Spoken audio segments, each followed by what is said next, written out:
बंगाल और तमिलनाडु के चुनाव का असर उत्तर प्रदेश की राजनीति में भी पड़ रहा है क्या? लग रहा है कुछ ना कुछ बात तो है। योगी आदित्यनाथ आज अपने मंत्रिमंडल का विस्तार कर रहे हैं। कुछ लोग जुड़ रहे हैं, जो जुड़ने की प्रक्रिया में है। उनका शपथ ग्रहण भी चल रहा है। ये एक अचानक का डेवलपमेंट है क्या? शायद। राजनीति में सब कुछ अचानक तो नहीं होता है, अंदर से बुगाहट होती है, कई बार वो बाहर नहीं आती है, तभी ये होता है।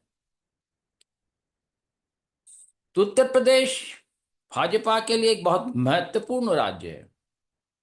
402 सीटें असेंबली में है, 80 सीटें पार्लियामेंट में है।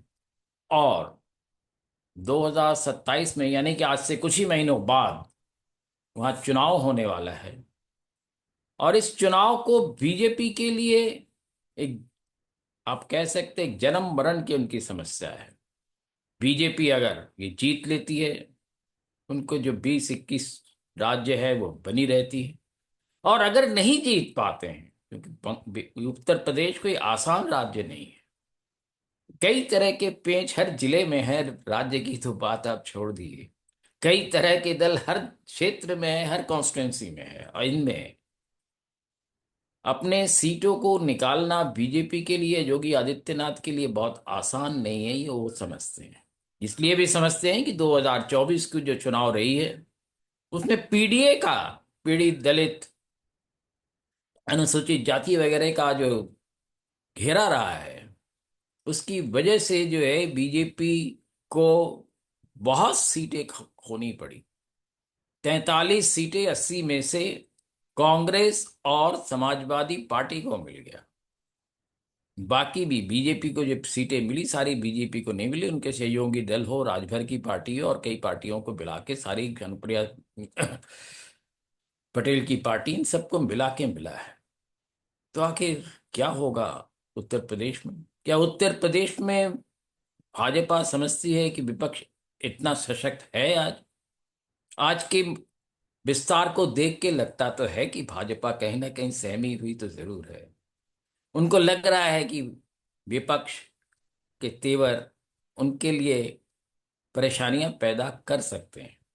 पर विपक्ष क्या वाकई जितना भाजपा सोच रही है कि विपक्ष क्या वाकई वहां इतनी सशक्त है? शायद नहीं। अखिलेश यादव के एक मित्र हैं, उनसे जब कोई भी बात होती है तो कहते हैं, भाई हम तो मदहोश हैं, हम तो जीत चुके हैं, पीडीए है हमारा। हमने तो सबको मंत्रिमंडल भी बांट दिए हैं और उनके बंगले भी बांट दिए हैं। कांग्रेस की क्या हालत है? कांग्रेस 2024 के चुनाव में दिखे, राहुल गांधी के सारे भ्रमणों के बाद निश्चित रूप से कांग्रेस का कुछ फायदा हुआ, और दोनों का जो गठबंधन रहा, समाजवादी और कांग्रेस का, उसका असर दिखा। पर क्या कांग्रेस सक्रिय है? नहीं। कांग्रेस भी इस चुनाव के बाद से उत्तर प्रदेश में सक्रिय नहीं दिख रही। कांग्रेस के उत्तर प्रदेश के जो अध्यक्ष हैं अजय राय, वो कहीं दिखे नहीं उसके बाद।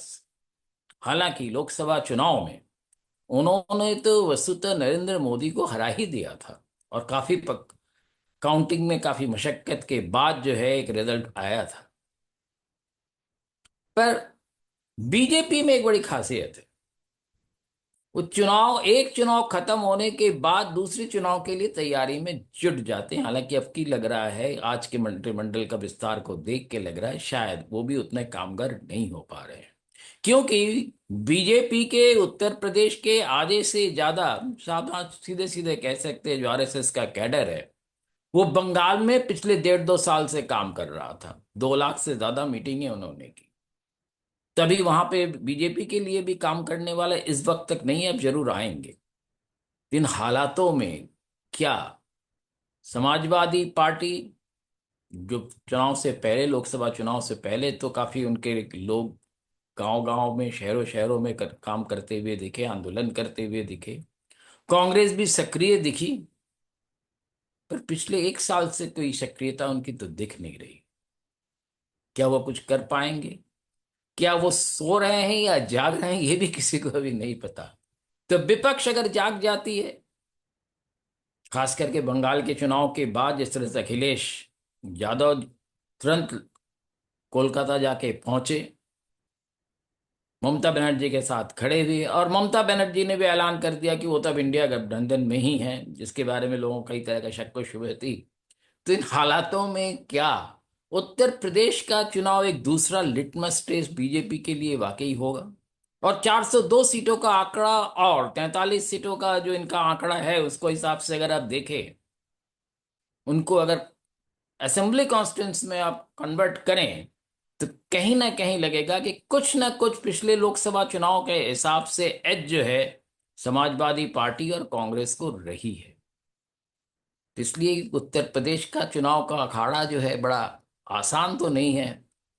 करवट किधर बैठेगी पता नहीं, क्या बीजेपी अपने जिस तरह की सारी ऑर्गेनाइज करती है उस तरह से कर पाएगी? अगर कर लेती है तो पता नहीं क्या होगा, और नहीं कर पाती है तब भी पता नहीं क्या होगा। क्योंकि अब दोनों पार्टियां फिर खुल के मैदान में आ चुकी हैं, अखाड़े में आ चुकी है, कबड्डी हो रही है।